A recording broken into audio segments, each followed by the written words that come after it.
Okay, this is the last question for homework day 4 of Unit 8, Lesson 3. So it's question number 42. And I'm actually going to use the text to help us a little bit. So I'm going to pull the textbook into view. And this is the graph we're looking at right here.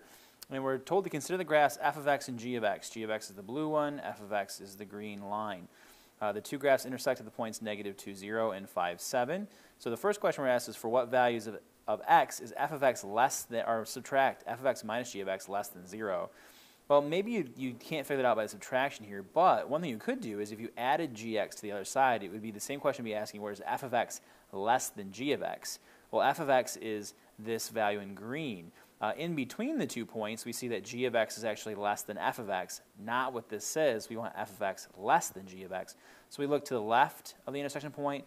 The blue goes high, the green goes low, the parabola goes up, higher than the line. So that would actually show where f of x is less than g of x. So for values to the left of the intersection point here, and then for values that are greater than the intersection point this way, I would also see solutions to where f of x is less than g of x. So for 12a, or 42a, what I would actually want to include is two things. I would first start off by saying for 42a that I'm really looking at where is f of x going to be less than g of x. So I added g of x to both sides to see how that works out. And then I looked at the intersection points, and I said that this occurs when x is less than a negative 2 or when x is greater than 5, using those x values from the intersection point. So there is one way to write that. Now, if you remember, there are alternate ways to write this. There's the interval notation. I could also write this out in words, but I'm going to stick to the inequalities since we're using inequalities in Part A. Part B says define the formula for f of x.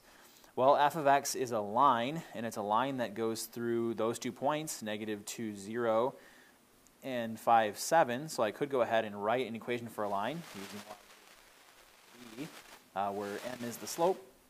So I find the slope between these two values, 7 minus 0 over 5 minus a negative 2. This is going to yield 7 over 7, or a slope of 1. And if you're looking at the boxes, you can see that we go up 1 to the right one, up 1 to the right one. So that's pretty easy to see the slope of 1. Okay. I can also take a look at the graph itself again, too, to find where it crosses the y-axis. So I'm going to bring the graph back into view again. This crosses the y-axis right here. The box is 2. So it looks like plus 2 would make sense. Now, if I didn't know that, I can use one of these 2 points to solve for b. And I would prefer to use this one above 0. So if I let y be 0 and 1, so y equals 0, and let x equal a negative 2, I get something that looks like this. Therefore, 0 equals a negative 2 plus b, and therefore b equals 2, which I told you it should from the graph. So that's a good thing it lines up. So I end up getting an equation that looks like y equals x plus 2. Right? That's the equation for b. Now c is saying, hey, if g of x is a quadratic function where the vertex is 1, negative 9, write the vertex in standard expressions for g of x. Now we haven't learned the vertex form of a parabola yet. But the vertex form of a parabola is up and coming. It looks like we'll be doing some completing a square on that. So at this point in time, I'm just going to write the standard expression for this. And to do that, you would have to write it out as ax squared plus bx plus c. Well, I don't really want to do that. What I will do, though, is write out its factors first and then use the factors to expand back into this.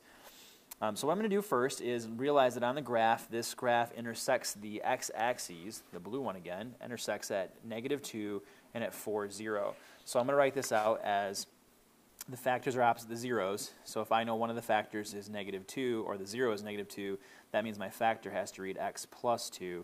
And if I knew another solution was at x equals 4, that means my factor is x minus 4. So I have this expression. Now I want to be careful here. I don't know if this is being multiplied or not, so I want to stick a k in front of that. And then I'm going to come up with an expression to make sure I can solve for k. I would actually check to see if 1, negative 9 comes out of this. Well, I put a 1 in here. 1 will make this 3. And negative 9 minus, oops, sorry, I put a 1 in here. 1 minus 4 would be a negative 3. Negative 3 times 3 is a negative 9. So 1, negative 9 does work in this if I let k just go to 1. So my expression will look like x plus 2 times x minus 4 factored. If I expand it, okay, you could FOIL like I'm doing now, or you could use a box method to show that x plus 2 is here and x minus 4 is there. I get x squared, 2x minus 4x, and a negative 8.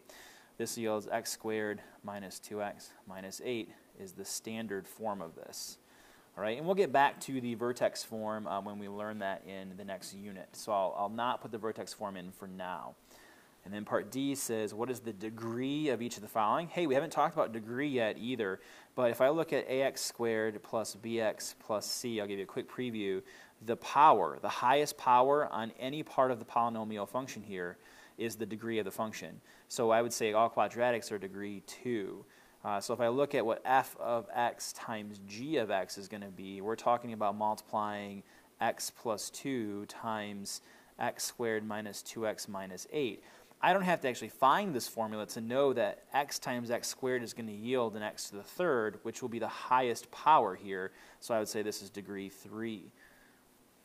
Okay, and then the second one, noting that f of x plus g of x occurs here. When I'm adding the two expressions, I have an x plus 2 added to x squared minus 2x minus 8. The highest degree is still the portion of the quadratic here. So it will be this piece, which is degree 2. And that ends question 42. Again, if you're doing the homework, I would not expect the vertex form, and this last part is more of a preview. So I'm going to star this and write preview next to it in case you were wondering about the solutions. And that ends day 4 homework.